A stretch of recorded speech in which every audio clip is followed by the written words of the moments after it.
Now, welcome to a panel that I am so excited to be moderating today. A little bit of, what do you call it? A little bit of, I'm just going to say, we're doing Q&A at the end. There is a microphone right here. I will give a warning. Housekeeping was the word I was searching for. We're going to be doing Q&A at the end. I will give you a warning to come up and ask questions to this incredible panel of developers from BioWare and actors from the brand new Dragon Age game, the Veilguard.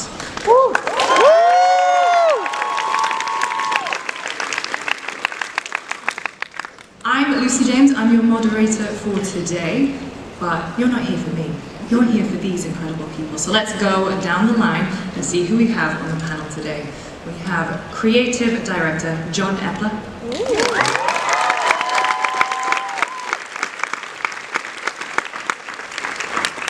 Creative Performance Director Ashley Barlow.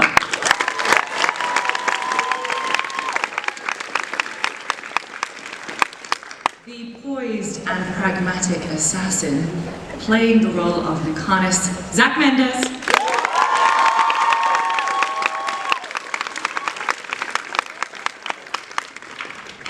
The necromancer Emmrich, we have Nick Boraine.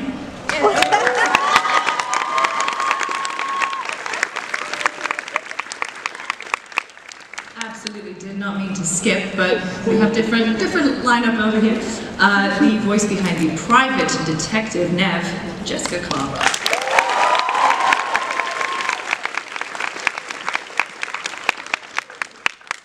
And returning franchise favorite, you know her as Lace Harding, the lovable scout, Alex.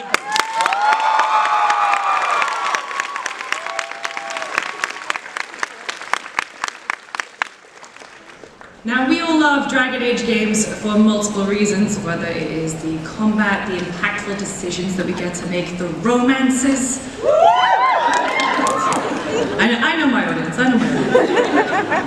But the heart and soul of every game is always the companions. And so we are going to be doing a deep dive into some of the new cast, as well as, like I said, returning franchise favorite.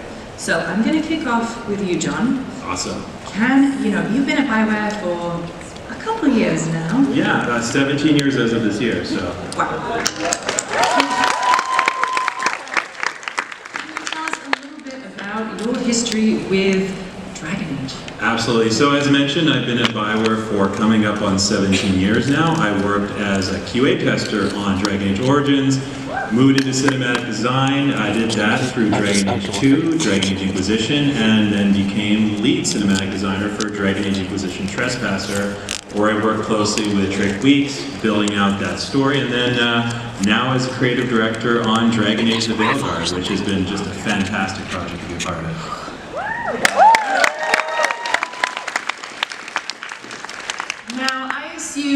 Pretty much everyone in this room has gone frame by frame through the trailers and gameplay videos and every BioWare social post about Dragon Age. But just in case there's anyone in the room who is unfamiliar, give us the quick overview of Dragon Age the Veilguard. Absolutely. So Dragon Age the Veilguard is the latest entry in the Dragon Age franchise. It takes place approximately 10 years after the end of Inquisition. You start the game hunting for Solus.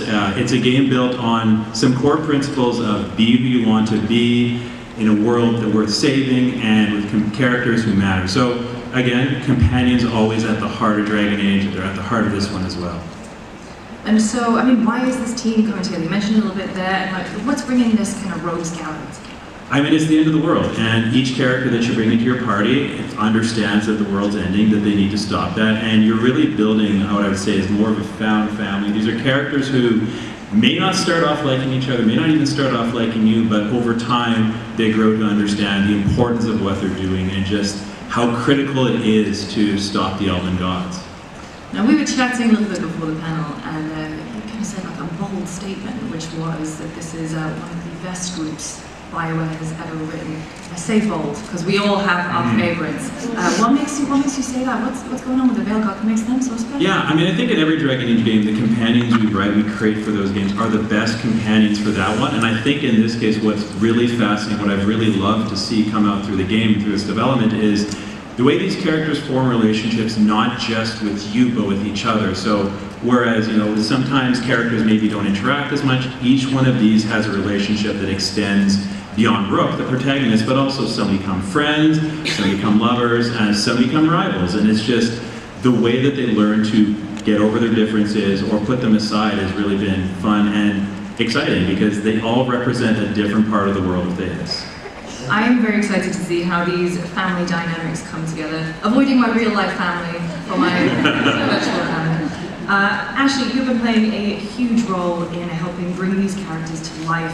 Can you tell us a little bit about your role at Vidoe? Yeah, I'm the creative performance director, so I get to cast all of these characters with the team at Vidoe, of course, and then work tirelessly in the booth with them.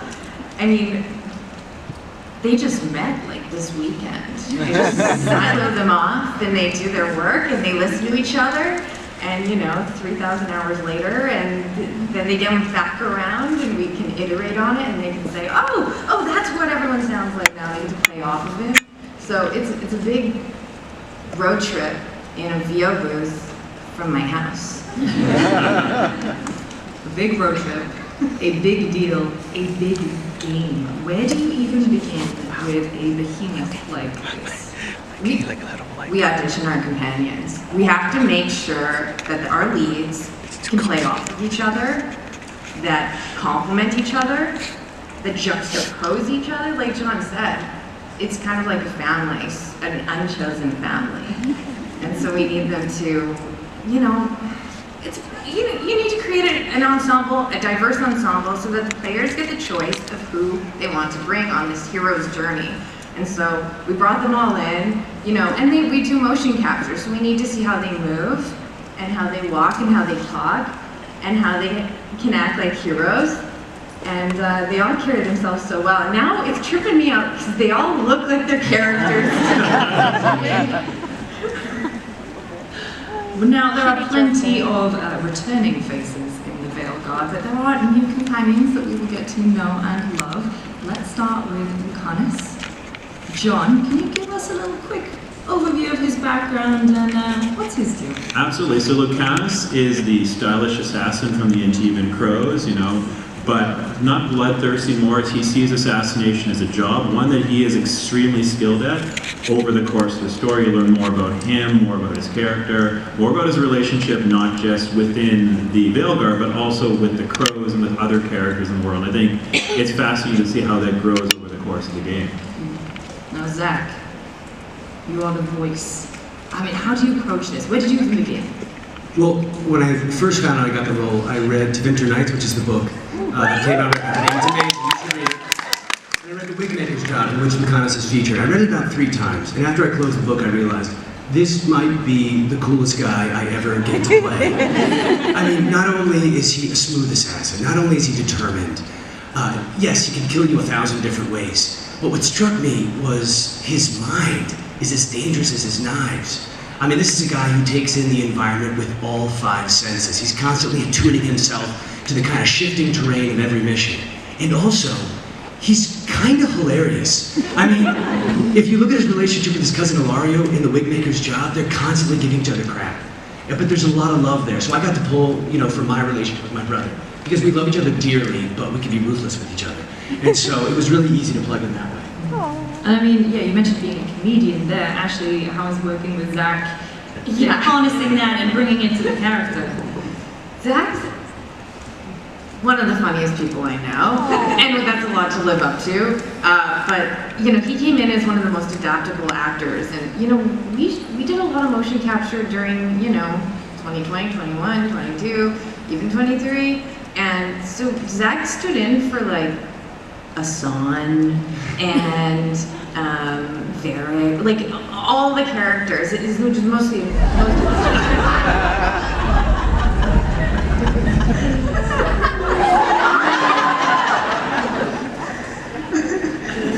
I'm pretty sure it was a huge inspiration for the cinematics. And once you see the scene that this is, like, remember it. Just know, when you're hugging Asan, you're hugging me. That means a lot. But yeah, for Lucanis, Zach was able to bring, I mean, once you get in the game and you meet Lucanis, you'll know that he's, you know, a murdering crow. And that is a massive, you know, there's a darkness. Maybe it's just thunder. It's thunder. That's Darkness. good. I know it's in the forest, but in the darkness. Prepare yourselves. It's Canadian. Seriously, what is that? What's happening? Other room! Okay. That's what. Thank you. I think you're doing it. As you can tell, he brought like he brings a lightness to it because it can't always be that heavy. I don't want you to be scared you're crying in the booth all the time. And thank God the writers, John included, and all of the writers of Lucanis really brought some fast, quick-witted writing. And so he's quick as a whip, he really lightened it up. And can't wait till you guys get in and play it. And romance is suckers. Sorry, not sorry. I was going to say, how does it also feel to play a romanceable character? Well, I'm quite excited about it. Ashley has promised to give me the stats of how many people romance me. I'm really looking forward to that. No pressure, go get those numbers up. Yeah, no. But that's the great thing about Lucanis is that, you know, he's extremely smooth as an assassin. And yes, he does have a heart, he does have a soft side, but he's not completely adept at always dealing with other people and interactions of that such. You know, he's extremely stubborn and he's stuck in his ways, so it's really hard for him to let people in sometimes. So I'm really excited for fans to get to meet him and, you know. And before we go to the rest of your illustrious cast members, what's been your highlight of working on the Veilguard? Is it, you know, this moment, getting to see everyone in person? Was it a story from on set one day, or an interaction with one of the devs? Well, you know, I did, before the first day of shooting, I did kind of get an idea about how passionate the fan base was, which made me really excited. I don't want to say nervous, because I don't say I'm nervous, I say I'm excited. And so before the first day of shoot, I was very excited. And luckily, you know, Ashley and them didn't have me do too much on the first day. I played a lot of Dark Spawn. I Dark Spawned my ass off, though. I want you guys to know. I really, and when I got home, I thought to myself, you know, Zach, did you Dark Spawn hard enough? I was just worried. You know, and within an hour, I got a text from Jeff, who's you know, a part of this cast as well, and G, telling me what a great job I did. And then I'll never forget, I got a call from Hillis down here. And I will remember that conversation because for 30 minutes she made me feel like I was welcome in the Dragon Age family, and it gave me so much confidence moving forward. So thank you, Allie, so much. I still remember this.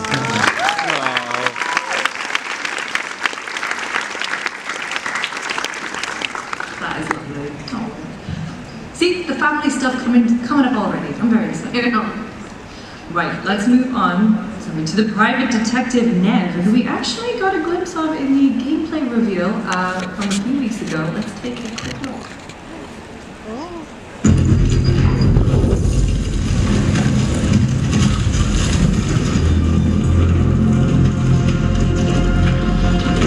Hi there. Not the worst timing. Neve, it's so good to see you. We thought the Venatori had kidnapped you. They thought the same thing. A lot of Venatori in the city have reason to hate me. Figured I'd play along. I definitely wanted to settle the score this time. Then the sky started raining in demons. So I'm back on the job. Appreciate it. Rook, this is Neve Gallus, our local expert. She's gonna help us find Solus. Neve, meet Rook. Both of you have done some work for the Shadow Dragons. Isn't that a coincidence?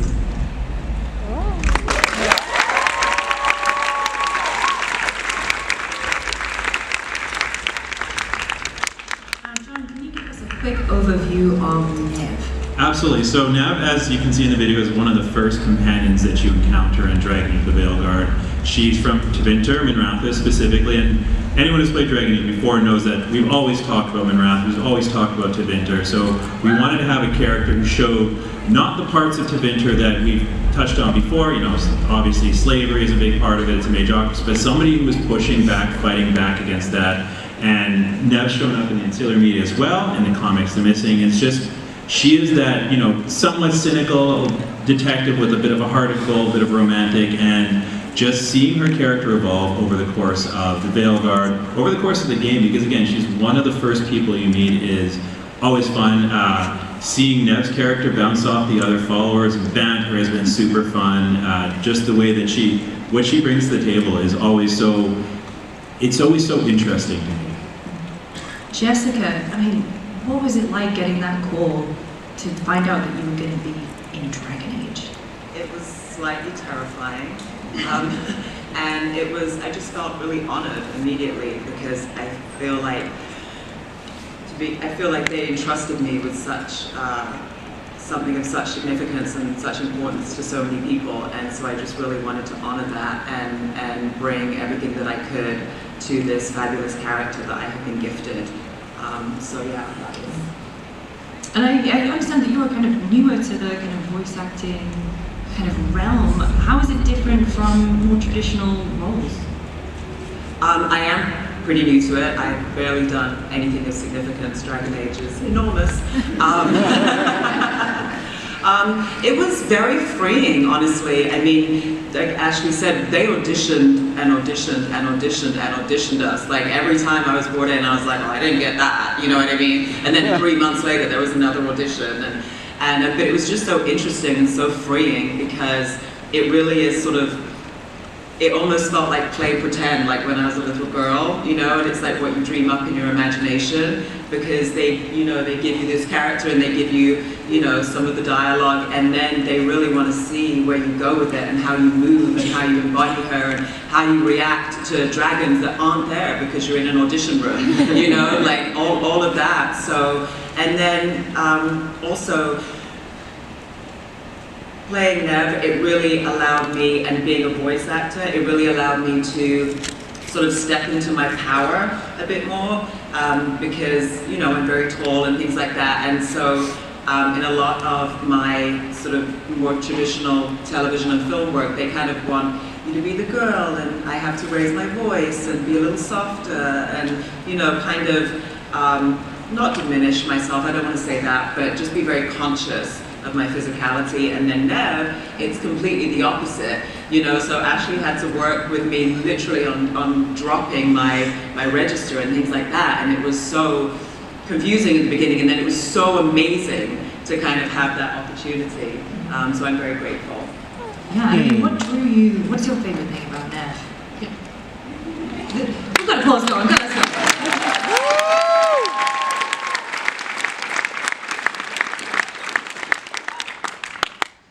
I love her loyalty, I love her dedication, I love how much she loves Darktown and its people and how she really sees a different vision for Tevinter than, as John said, than what's previously been depicted. And she's really, really fighting for those people and she loves those people. And so yes, she's cynical and yes, she's kind of tough and brusque and all these other things. But when they say there's a heart of gold, they really like to have that kind of a passion and dedicate your life to something like that. I think that's my favorite part about her.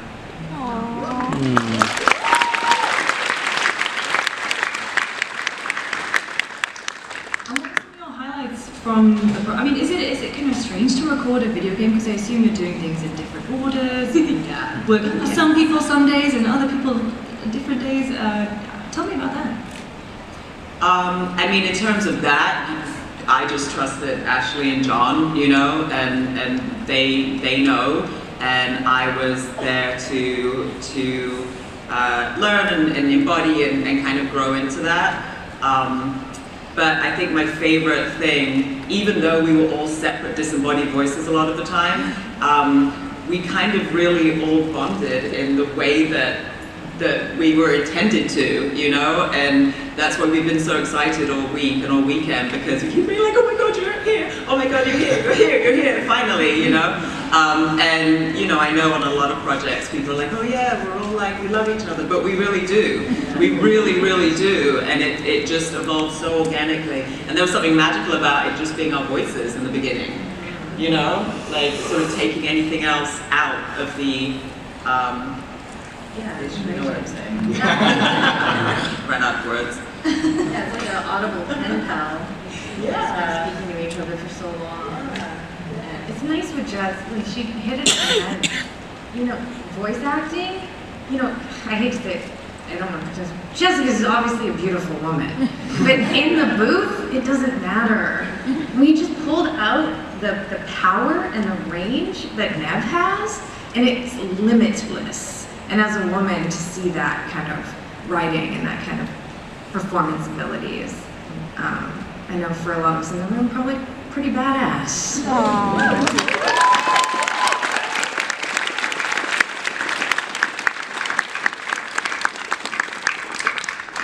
Jess, I want to come back to something, because you mentioned like you've been messaging and the cast, you know, really loves each other.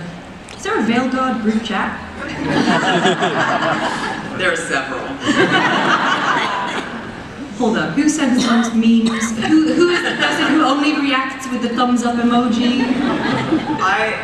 I would say Jeff is the most active, who plays one of the rooks. I would say, in that respect, and to bounce off what Zach said, just an incredibly generous actor. And then, like it's so true. Like I had that story too. Like literally, even being back there, I was like, she's like, it's gonna be okay. She's like, it's good. It's like you're gonna love it. It's gonna feel special. She literally like held my hands and like looked into my eyes. And I was like, you know. I was going to say, if we're doing the Ali loving, she did that for me too. For everyone. She does that for everyone. Fantastic. You guys are making me cry. We didn't expect, hang on, we did expect one of our companions to be a stone-cold grey fox. By the way, treating us well. Emmrich has been driving the internet wild. And so, John, can you give us a little bit of background there? Absolutely. Where did Emmrich come from? I mean, honestly, I will say, like, we expected a great reaction to Emmrich. It went beyond what we expected, for sure. But it's been fascinating to see, because again, Emmrich is this character. He's more of the professorial and more... He brings a wisdom and kind of a calmness to the group. So even when things are at their worst, there's that one person in the group who's kind of like, okay, you know, we've got this figured out, so I'll take a deep breath. And just his journey through his character arc and his interaction with the others, it's been fantastic to see, even just finding opportunities for him to bounce off the other characters. You know, the way he talks to Balara, the way he talks to Neve, it's all so different, but it's also just, again, based around this core of this warm, kind-hearted, professorial necromancer, which again is not something you see a lot of in media. Usually necromancers are depicted a very specific way, but it's been just awesome to see how Emmrich has grown, and just really one of my favorite experiences has been just working with Emmrich's writer and working with Emmrich as a character. And Nick, you are the voice behind Emmrich. I am. How did you prepare for the role? You know, what were you told about him before you got into the booth for the first time? I think I've been preparing for Emmrich all my life.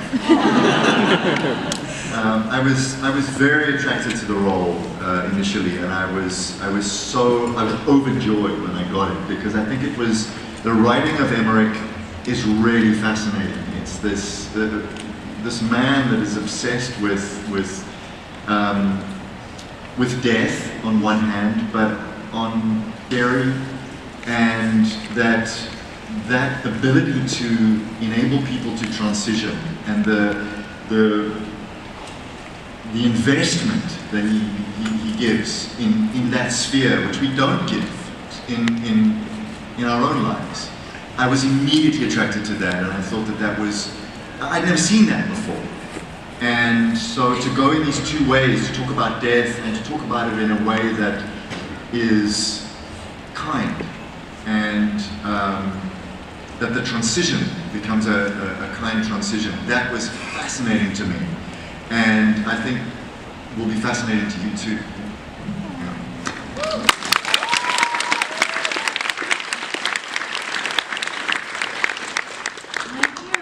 Emmrich gets, I mean, you're all going to get some fantastic lines, but I hear that Emmrich has some quite spectacular ones.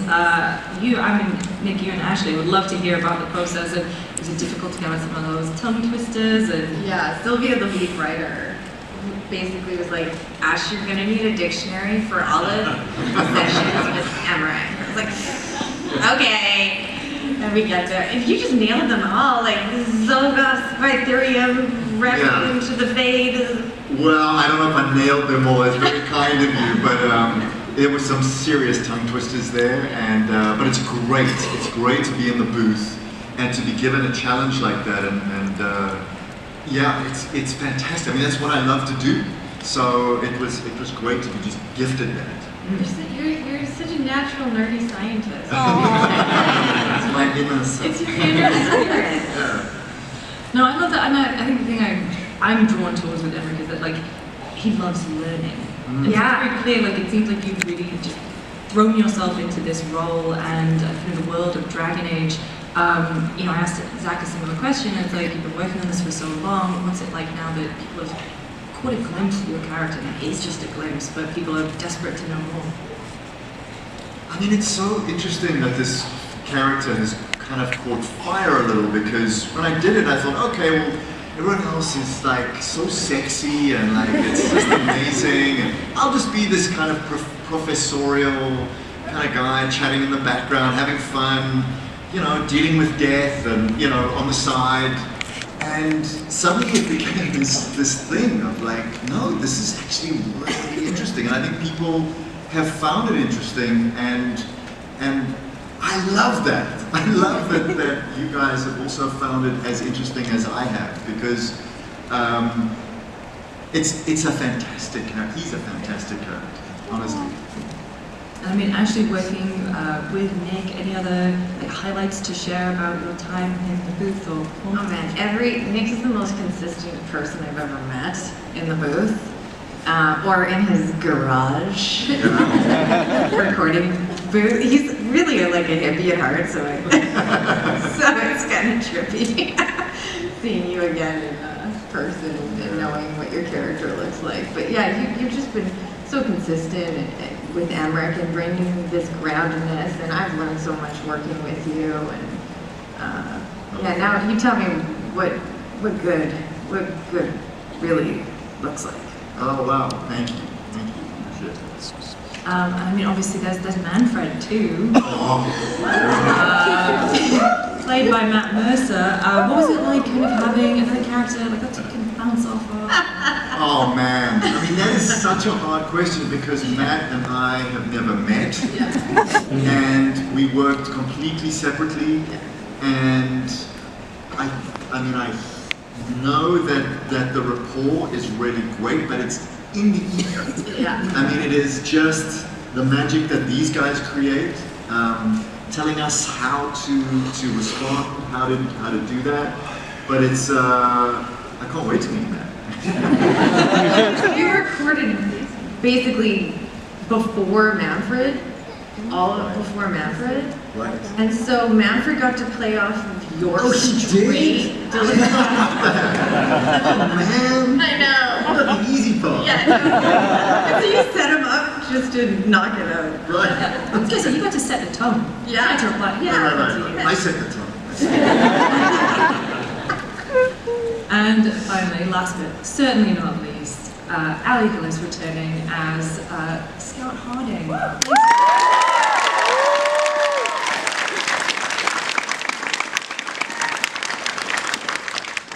I'm so excited because she's one of my favorite Dragon Age characters, period. And it looks like we'll be seeing a lot more of her. But what has she been up to, John, between Inquisition and the Veilguard? So, I mean, if you've read the comics, you know that Scout Harding has been working with Varric to track down Solus. So she's been on his tail for quite some time. The game starts just as they finally tracked him down, figured out where he is. But she's been working with the remnants of the Inquisition, working with Varric, and then also working with Rook and Neve. If you've read the comics, you know that Harding has met Neve. They have a bit of a relationship before the events of the game. But yeah, she's dedicated to taking someone who used to be a friend, someone she considered, you know, even if they weren't close, because Harding wasn't part of the Inquisitor's core companions, somebody she knew, somebody who treated her with some amount of respect, and knowing what he's up to now and knowing she has to stop him, so. She was in the core Inquisitors of my heart. That's right, well, I mean, she didn't have the light romance, so. I tried to flirt with her every time. It never went anywhere. Ali, you are no stranger to playing beloved BioWare characters, obviously. Dr. Liara Tassoni.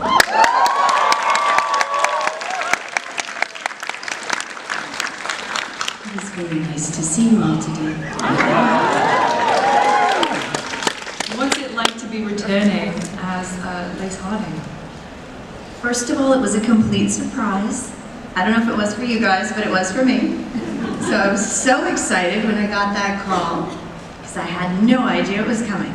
And after recording The Last Dragon Age and going to cons, much like this one, and having the line in front of me and all my pictures spread out, and every few people, someone would come up and say, well, where's your Scout Harding photo? I was like, oh, I didn't print one. Like, I didn't realize. Okay.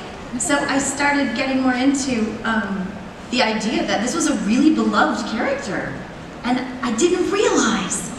And she was so much fun to create because BioWare gives us so much freedom as actors. It's such a collaborative effort, both with Liara as well as Scout. I remember getting in the studio for the very first time to record these characters. I do a lot of voiceover, I do a lot of amazing games. I don't always remember the very first day in the studio with a project, and I do for both of these projects because they were so poignant in my life, because it was a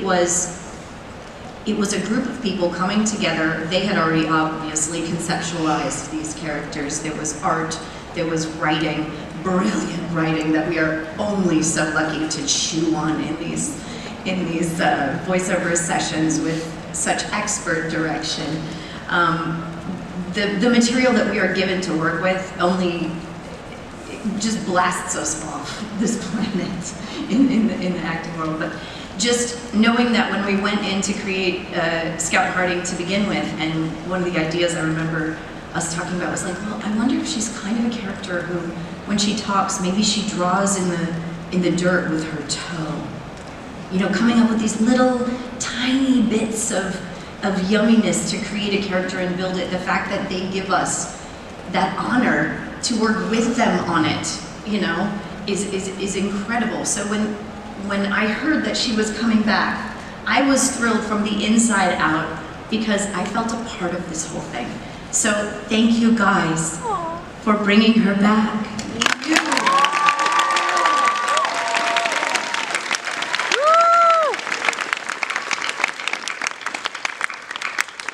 I think I can speak for all of us when I say we are thrilled. She's back.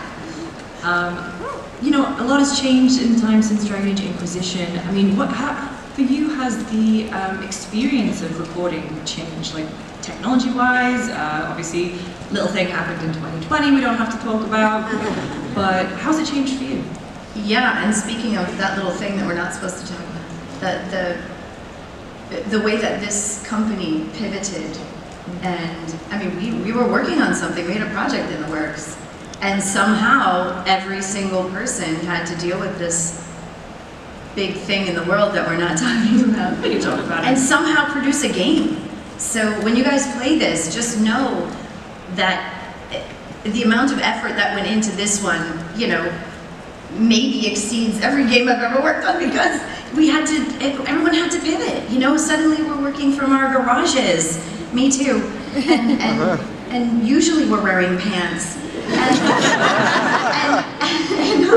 And you know, when I worked on past games with BioWare, everybody was in Edmonton, pretty much. And then everyone just kind of dispersed, and I didn't know where anybody was. And I was just working out of her house all the time. And it was incredible because we just did it. We pivoted, like all of you did, like all of us did.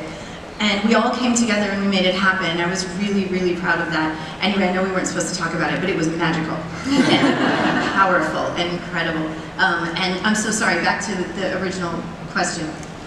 No, I mean, how's the process changed for you? The process has changed for me. I got to do PCAP. I got to be her.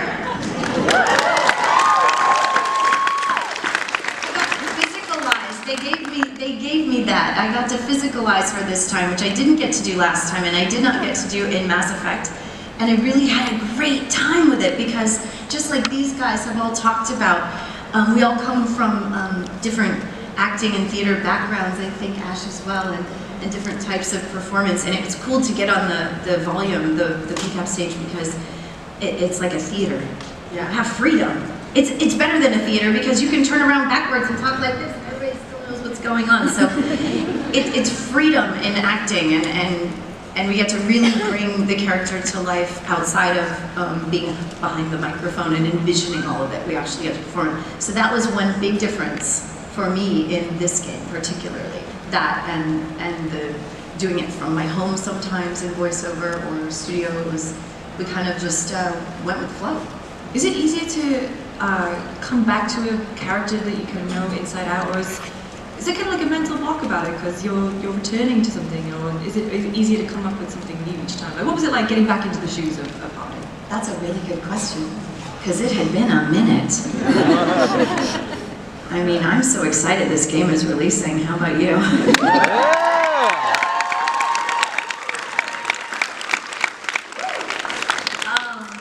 You know what, with her, again, just kind of like Liara, because we came about this character so organically, I remember asking to hear voice bites. I just want to make sure we were in the same ballpark, but also, you know, there's been an evolution. Yeah, we've seen some shit. Yeah, we can't really talk about it. You guys will have to find out for yourselves. But there's been an evolution, so yeah, it's I can't really say anything without giving stuff away. She comes back with such like a veteran voice. Yeah, I kind of noticed that. Like she's got a little bit more of an edge to her. She's been chasing Solus for almost a decade, so. And I love that. That is an amazing relationship that you guys created. And then I'll stop talking about that. No more. I'm so excited. I know. I defer to these guys.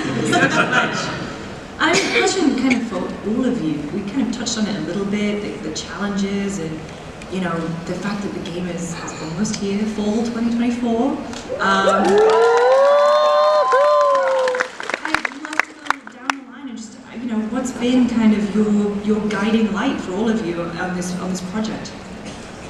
I mean, for me, it's always been about Dragon Age. It's always been about the people. I mean, companions, the villains, the allies you make along the way, and for us, making sure that that stayed central, that was still our guiding line. We really wanted to focus the game, the story, the gameplay, always around yourself as a character, but also the other characters in the world. Not just, again, how they relate to you, but also having these relationships, having this idea of this world that exists with people that exist, not just as kind of a theme park for the player character to go through, but they have lives and they have internality, like they've got an internal life of their own that causes them to act in ways that may not always be predictable, but is always fascinating, makes them feel real. Even if you're only getting a few dozen lines, they feel like real people. Yeah, I think that was my guiding light. Like, I have to find logic in these, you know, over 100,000 lines and stories and over 700 unique characters you can meet. In this fantasy world, we're all still looking for the truth. What is the truth? How can we ground this? Do I believe it? Do you believe it? Are we in it? And that was always my North Star. And oftentimes I'm in the booth and sometimes I don't buy it. I don't buy it. So it was my job to be the gatekeeper.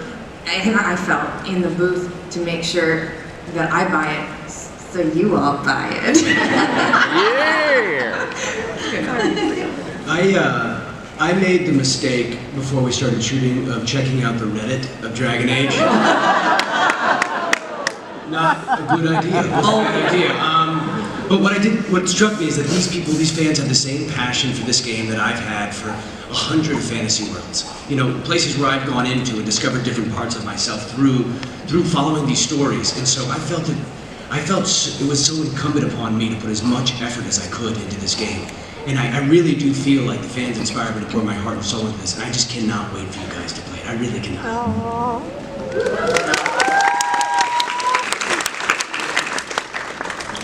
Jessica, what about you?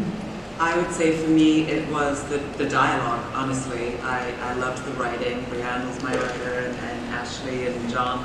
And she's right, like you got to go deeper, and like we're trying to find it, and we're trying to find it together, and sometimes we're not there, and sometimes we have to come back to it. And, you know, I could tell there was such an evolution in my work, and part of that was because I just kind of gave it over to the writing, and whenever I did get to play off the other actors, you know, sometimes you can play them with their lines, and that was just such a joy, and I got to like discover other little parts of the game that I had no idea about, you know, because we're doing it in isolation. So that was kind of the joy for me, and just honestly trusting the team, Ashley and John. So, Nick? Yeah, I mean, I'd have to say narrative as well. I think that what the writers have done on this show, you don't get in other games. You just don't. You don't get the level of the depth of character, and character makes story, and that is what they focused on here. And I just kept coming back into that booth, going, I've never experienced this before. And just one last thing as well. I think the fact that we were separate, and I'm just sort of putting this together now, the fact that we didn't see each other, the fact that we didn't know each other, has created a kind of magic that I think is extraordinary. When you can't see somebody and you have to listen in the dark for cues and signals, and you have to put it together, that is magical. And I think out of the chaos of 2020, 2021, 22, which is exactly when we were recording and trying to figure this out, that's when the magic came together. And I think we all feel that here, and I really hope you guys do too.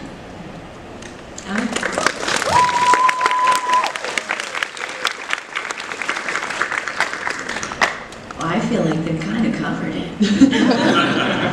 I was going to speak to kind of like what John said. One thing I really like about this game particularly, and I think you guys will find this as well, is you really find yourself in it. And the relationships, not only with the player and the people you bring along, but the team with each other. It's just, it's so well written. The relationships are so conditioned that you really get lost in the moment. And I love when I'm at a con signing somewhere and someone comes to the table and says, you know, this is a game that took me away from something I was dealing with in my real life, and I'm so grateful for it. And I feel like this is one of those games. This is going to take you into a world that's going to blow your mind. And I was just so honored to be a part of this group. Again, I'm just going to echo everything everybody said. But when I would hear their voices in my cans, in my headset, and I don't get to see their faces, there is something so specific and so intimate about that experience when you're not seeing each other and you're just hearing. They have this amazing system where we get to hear each other. Whoever's recorded first is played. If I'm having a conversation with these guys, if they've recorded first, I get to hear them and talk back. Acting is reacting. So it's really nice that I actually get to react honestly off of these guys with you know, expert guidance. So I was really appreciative that we've conditioned these relationships in a fantasy land and also in real life, and I think you guys will feel that when you play.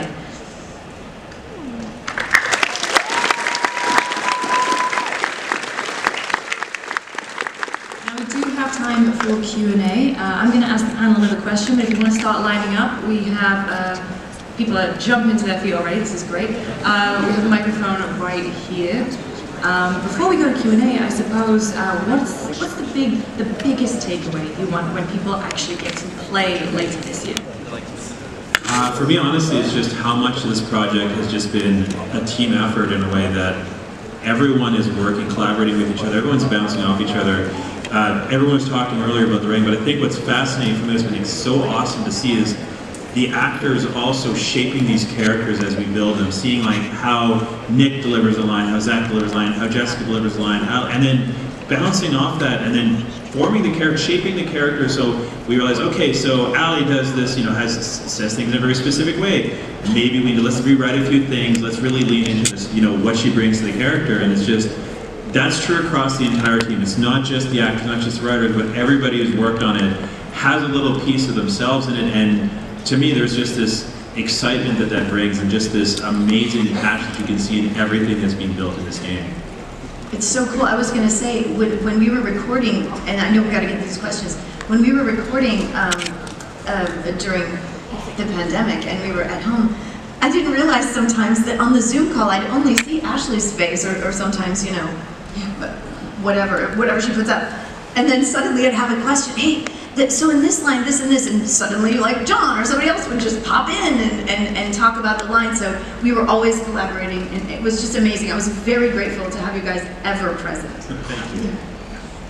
All right, should we go to our first question? We all ready? Yeah. All right.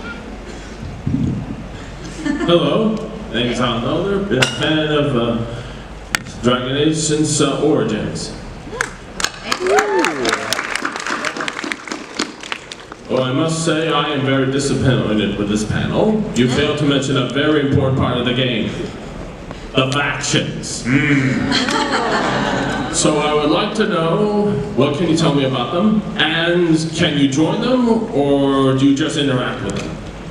So you start the game, you get to choose which background you go with. That each one is tied to one of the major factions. But one of our principles from the start was the concept of characters, not causes. So we didn't want to just give you, here's the Grey Wardens, they're just kind of this group that exists in the world. We wanted to attach characters to them. So I can speak to the Grey Wardens in particular. Anyone who's read comics, any of our short stories know Evkan and Antoine.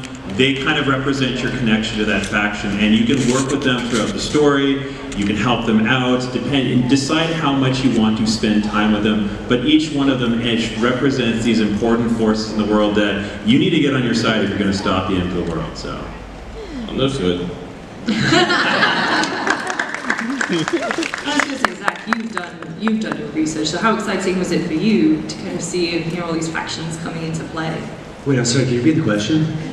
You did all your research, and so Oh, yeah. How exciting was it for you to hear about these factions and then hearing about how they'll come into play in the game? Well, I don't think they kept my voice for Antoine, but I did my best French accent. I think it was pretty painful for everybody else on set. I really did. Oh yeah, the Grey Wardens are a barrel of laughs, those guys. They're absolutely wonderful. Well, yeah, so I had to play a bunch of characters, so I had to really steep myself in the understanding that, okay, the Grey Wardens go through a lot to actually do what they do. They make a pretty intense bond in order to carry out, exactly what they do. So I tried to bring that as best I can to the physicality when I did do the motion capture and whatnot. But I cannot wait to see how it plays out in the game. Next question. Hello, I've also been a fan of Dragon Age since Origins, so I've noticed in pretty much all of the games, there's a lot of influence from classical fantasy and mythology. So I was wondering, general question for the whole panel, what was your first exposure to fantasy or mythological storytelling, and do you use any of that in your voice acting?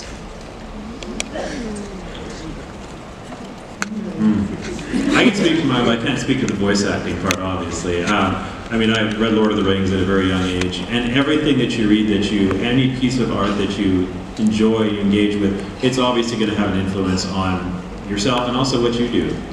Yeah, there's a depth and to the fantasy world, that acting, it's kind of timeless, right?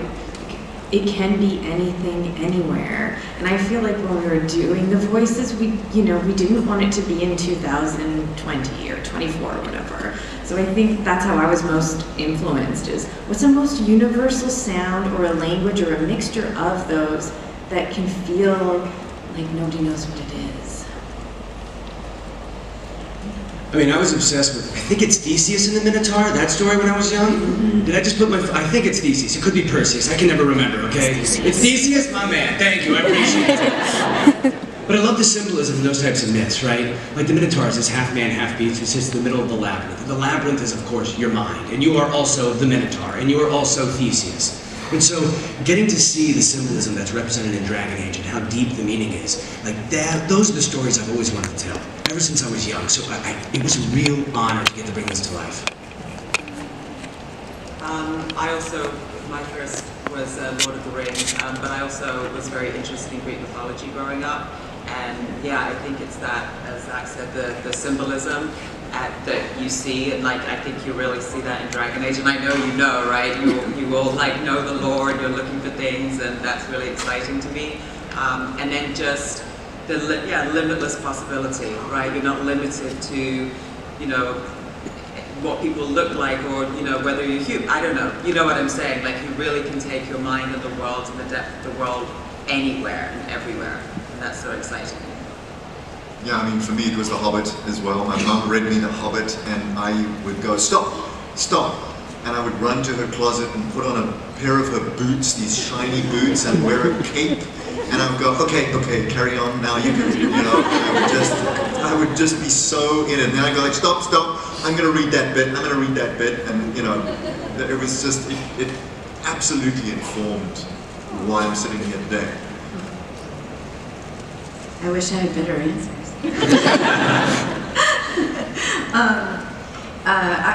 Talking about, instead of yesteryear, talking about recently, I was traveling and we were in Greece, and I feel like I saw Dragon Age everywhere. Just like an inspiration to travel and look back, and I'm now infatuated with castles. So actually, it's brought me into this world. Instead of me discovering it, you know, a long time ago, this is what's really brought me here. Thank you very much. Thank you. Thank you for your question. Hello, thank you for answering questions. For the new companions, if you could romance, from your companion's perspective, which older companion would you romance? This could get embarrassing. I kind of have a thing for the Iron Bull.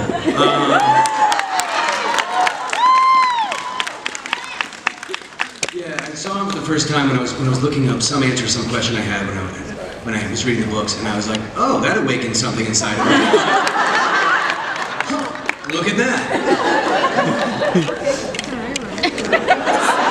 Freddie Prinze Jr. will do that to leave me you. hanging after I saw And also, him going back to Thedas and the Minotaur. I don't know, honestly. I'm overwhelmed by that question. So. I guess I'm a little overwhelmed by that question too. I have a particular fondness for Manfred, but you know, that's a very particular relationship. Wow. I would say, like, I think what you've done with Solus is really sexy. Dorian's really cute too. Yeah. Dig that guy. Well, he's sitting right next to me, so this is a little embarrassing. But every time I heard Emmrich in my cans,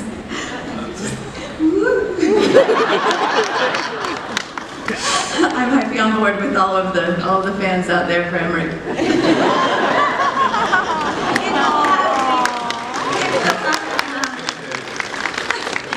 Thank you.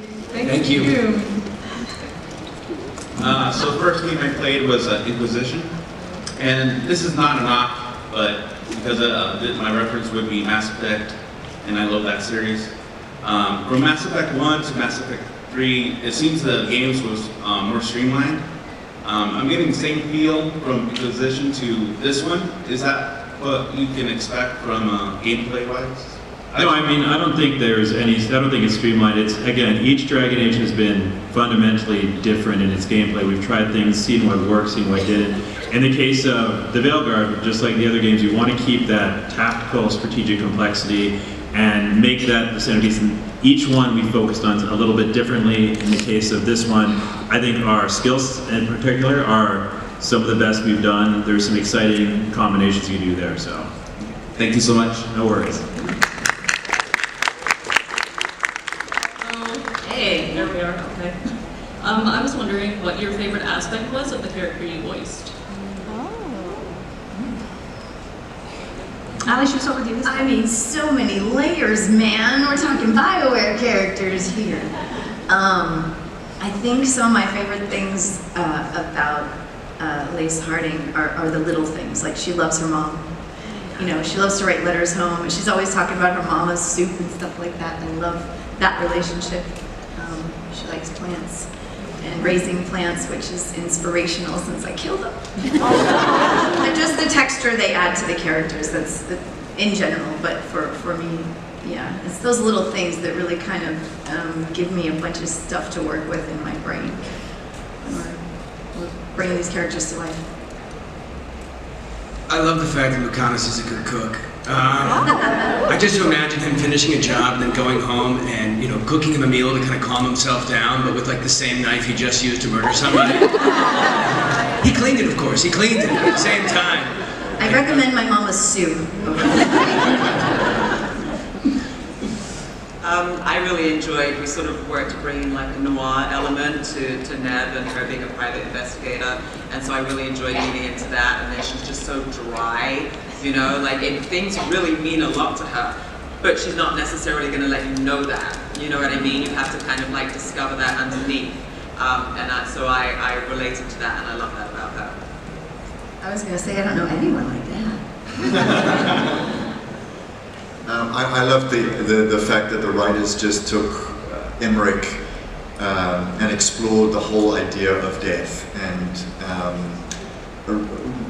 the whole idea of necromancing, and I really responded to that and got into that, and bringing kindness into it. I know that sounds crazy, but it's to not have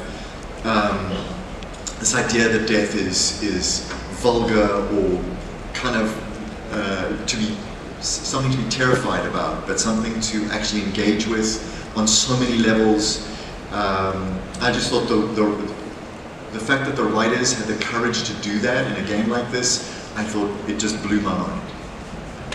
Thank you for the question. We have time for a couple more quick ones. Hi, okay, so first of all, okay, hi again. So first of all, my dad just died, so I'm sorry. Thank you. So Nick, what you said about your take on Emmrich really, I appreciated that. So my question to I guess John would be lore-wise, mechanically, not like storytelling wise for lore. How do you decide what lore goes in what games? Like this okay, so like. What you decide what goes in Dragon Age 3, what goes in Dragon Age 4, what goes in Dragon Age 90 bajillion. Not from like a story perspective, right? But from like what do we want to do, right? Mm-hmm. I mean, it really does come down to each one as we build. It's hard to say it as something that we come and it's like, okay, we're going to do it this way mechanically, but we always know the base lore of the franchise, of the IP, and as we start to build a story, we start to see these opportunities to, again, speaking mechanically, bring certain elements in that make the most sense with the characters we're building and the story we're telling. We try not to overwhelm by saying having a bunch of lore included that's not necessarily critical to the understanding of the story, but we always want to expand the universe and expand the IP, so. Thank you. You're welcome. And can we please have a Dragon Age 90 bajillion? I'd like that. That'd be amazing. Hi, I'm Matt. I've been a fan of Dragon Age since actually the Stolen Throne book, before I even knew there was like a game. And my question was for the voice actors. One of my favorite things is the party banter. Was there any like lines of party banter that you recorded that you can say that just made you just like laugh? Because some of the party banter is pretty hilarious. Like, is there a certain thing that just sticks in your mind? Whether you can say what it is or just who it was with, like so I can be on the lookout for it. I have one is so not appropriate. Do I have permission to say it? That's what I was going to say.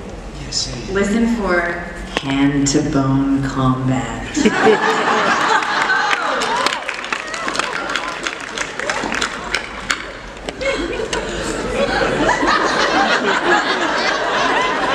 I mean, do we end it there? And scene. All right, well, thank you so much, everyone.